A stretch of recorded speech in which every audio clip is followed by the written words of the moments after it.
Hi, I'm Don from DonDronesOn. Well, this month marks my second full year with Starlink and still loving it.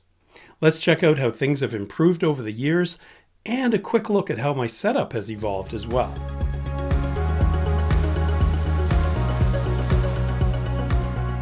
I installed my Starlink system on March the 3rd, 2021. Yeah, back when dinosaurs roamed the earth. I have a first generation round dish with the serial number 16,229, so I'm a pretty early adopter.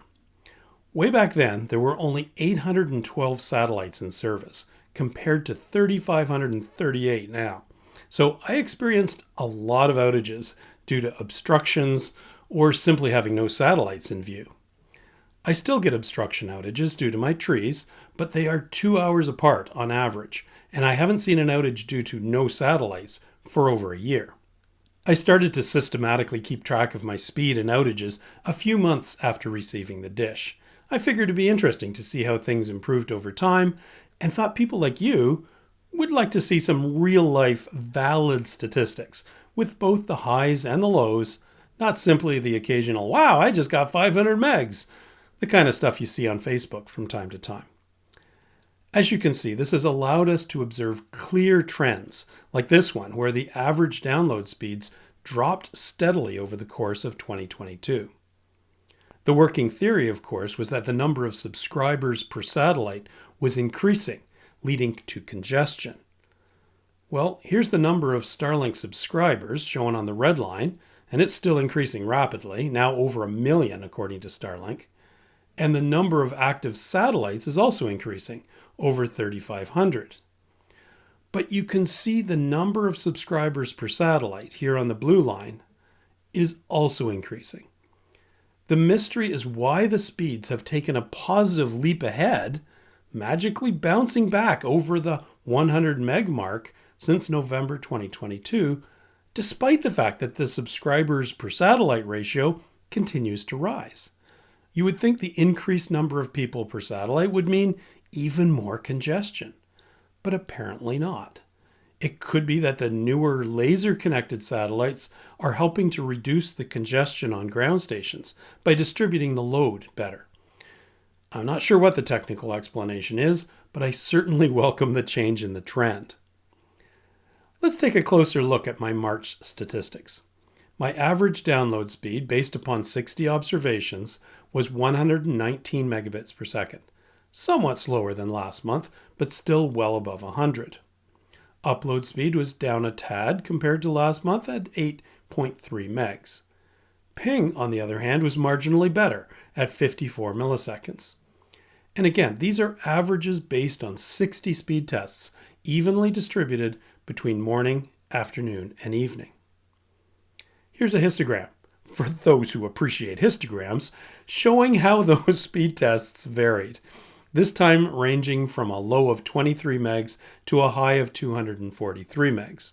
A nice healthy peak in the 100 to 150 meg range. And while this spread of speeds is quite good, I would have to say it's not quite as impressive as last month's. But that said, these have been a great run of 4 months, and I hope it stays like this. Upload speeds show the same variation as well pretty much every month in the past year, with 64% of the tests hitting in the 5 to 10 meg range. The average was 8.3.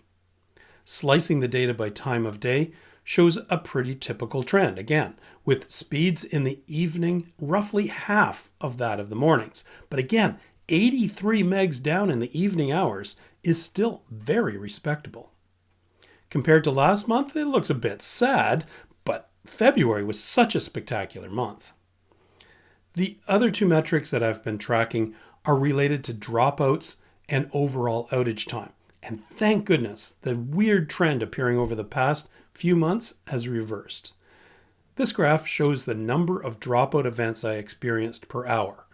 I define a dropout as any outage over 11 seconds. Generally, shorter outages, say 2 or 3 seconds, are automatically healed by the network, even with real-time conversations like in an online meeting. Streaming video like Netflix or YouTube are almost completely immune to these dropouts because content is buffered at the receiving end. So in March, I saw 0.3 dropouts per hour, down substantially from last month.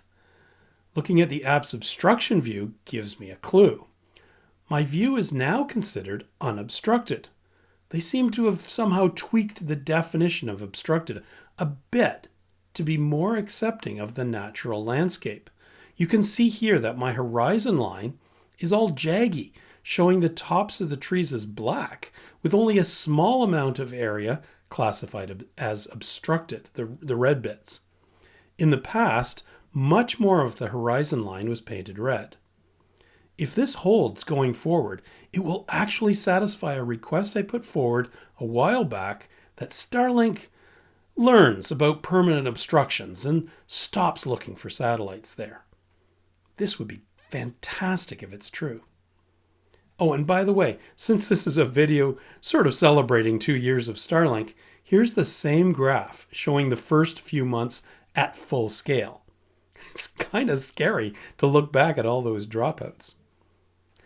Okay, here's my other outage-related metric showing the total number of outage minutes per day.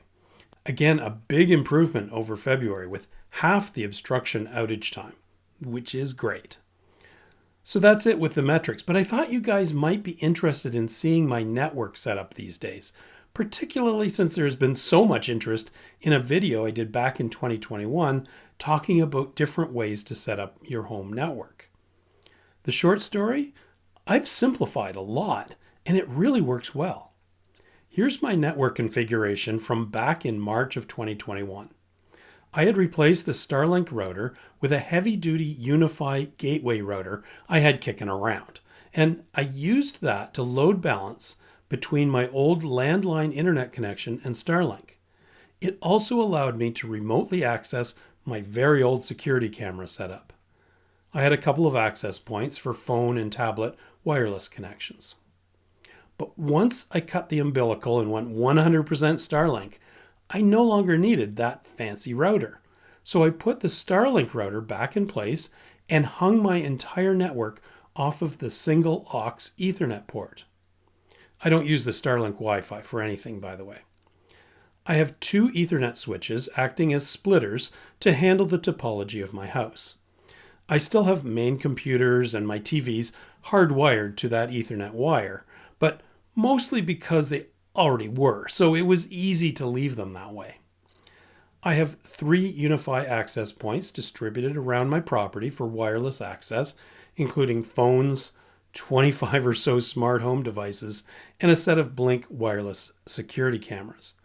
A lot simpler, easier to evolve, and it works. You don't have to go fancy to have a flexible, secure network. Well, there you have it. 2 years with Starlink and still loving it. Absolutely everything has improved over the years, and I fully expect network performance and reliability to continue to improve in the future. Okay, not everything is improved. The monthly fee is a lot more than it used to be. But I haven't been dinged with the latest round of charges, and I'm nowhere near the data cap, so I'm happy. Thanks for supporting these monthly updates over the past 2 years. With things stabilizing a bit, I may not report every month going forward, but I'll keep tracking the metrics and will pop out a video if things go wonky. Be sure to subscribe to my channel and hit that bell to be notified of new videos. And there's a Buy Me a Coffee link in the description below if you'd like to support my channel that way. Thanks for watching. Catch you next time.